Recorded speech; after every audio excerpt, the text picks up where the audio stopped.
ladies and gentlemen, it's Mrs. Weir. I'm going to be bringing you our next session in our interpretation book clubs.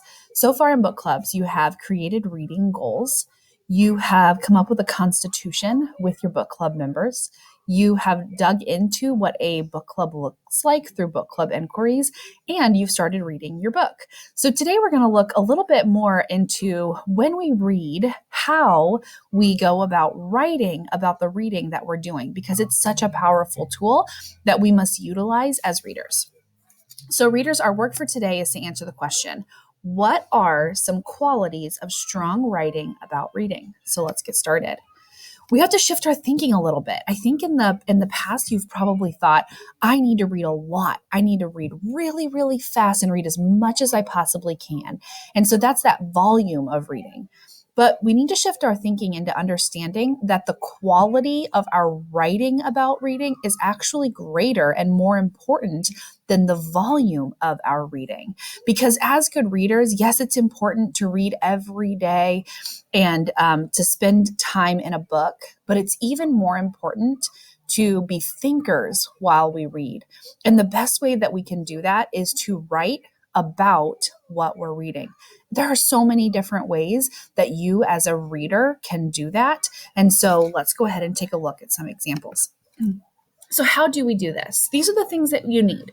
You need your reading notebook, your language arts notebook. You need your pencil, of course, to do some writing. Yesterday, you set up your notebooks. So you have different pages that you're going to be utilizing to write on. So you're going to have a couple character pages. You're going to have a setting page, a theme page, an important events page. So you have all these pages that you're going to do work on. And then, of course, you need your book, right? So we need our book club books because we're going to be using those to write about. And also, I think Post-it notes. Obviously, this book here, that's the example. It has some highlights in it. You can highlight in your notebooks. You can highlight on your Post-its, but please don't highlight in our books. So definitely need a language arts notebook, something to write with, and your book and some Post-its, because that is what you'll need to do some writing about reading. So here it is some examples. So let's just take a look at what quality writing about reading looks like. So I just want you to look for a moment. I'm going to stop talking, and I just want you to see what you notice about quality writing about reading. Go ahead.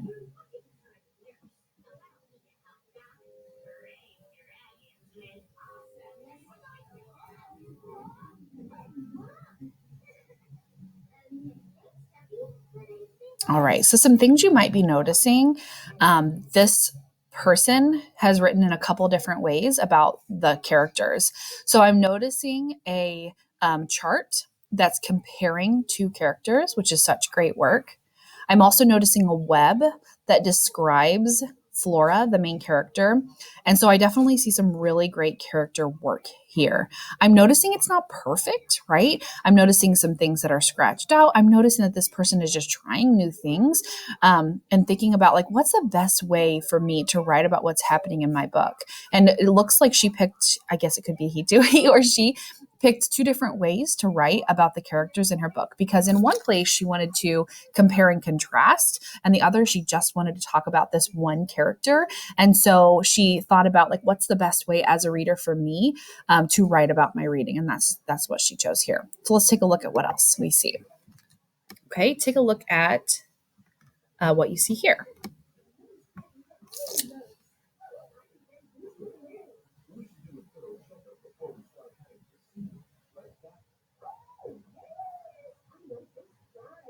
Okay, so on the left, we have someone who wrote a paragraph about the book Freak the Mighty. And this is another character comparison, but it's different from the first one because this person chose to do a paragraph rather than a chart, and that's totally fine too. But they're still using their writing, what they know about the book, to write about the two characters. The one on the right is actually mine. So from Escaping the Giant Wave, from our character Post-its. So these are just some different Post-its that I've done. And I hope you read through them and you noticed some different things, making connections. So Kyle's making goals just like we make reading goals. I also talked a little bit about Kyle's character. So he doesn't have the courage to stand up to Darren. I just had a wondering, so almost like a prediction. I wonder if Kyle will see Darren this summer. Down here, I quoted the book. So a direct quote from the book itself, and then my thoughts about that quote. So you don't just quote a book just to quote it. You quote it because it has some kind of meaning to you. So if you provide a direct quote from a book, then you're going to want to make sure and say what your thoughts are about that specific quote. And I'm going to come back to this in just a moment. So what I want to show you right now is a chart that you can utilize. It's available to you in the module and maybe from your teacher as well. And just some characteristics of good writing about reading. So as a reader who's going to write about what they've read, these are just some things that you should be doing regularly. So you should write in a way that feels right to you. So making charts, making webs, drawing pictures, writing in paragraph structure, whatever makes sense to you as a reader for that specific thing that you're doing. Utilizing Post-its is always going to be a powerful way to write, but it's not the only way to take notes about what you read. So utilizing your notebook and what you know about good writing about reading and doing in whatever structure is most valuable for that specific thing that you want to jot down. You always want to be describing characters, comparing characters to one another, thinking about how characters are growing in a book, because it's eventually going to lead to that theme that we've been talking about. We've been talking about the theme of what we read. And so we always want to watch how characters are growing in books, how they're changing, because we know that that's going to eventually lead to a theme of the book. You want to quote or paraphrase your text and make sure that if it's something that comes from a book, that you make note of that. You should always be making predictions. We always think like at the end of the chapter, I want to predict what's going to happen next. I know I was reading a book with my third grader last night, and she said, I don't want to stop, because the end of a chapter came and it was exciting. And I said, well, what do you think is going to happen next? And she started thinking about some different things that she thought might happen next. That's such an important thing to do as a reader, but it's also good to write them down so that you can then come back to them and say, like, was my prediction right, or was I way off? Because sometimes we're right and sometimes we're not. You always want to make connections to the characters, especially text to self connections, but you can make text to text and text to world connections as well. But when you're making text to self connections, you are doing the next thing on this list, which is going beyond the surface level and really putting yourself in the character's shoes. When you do that, you become a stronger reader, because you feel like, oh, I can relate to this character, and then you're more invested in the book that you're reading. Finally, just sharing your personal thoughts and feelings about the book's events. The more you do that, the more connected you are to any book that you read. So your job for today, you are going to continue reading your book club novel. So today is Wednesday, which means it's your second day of reading. So you want to look at your calendar and you want to think, okay, what chapters do I have to read today? Just a note, because I know this has been confusing to kids in the past.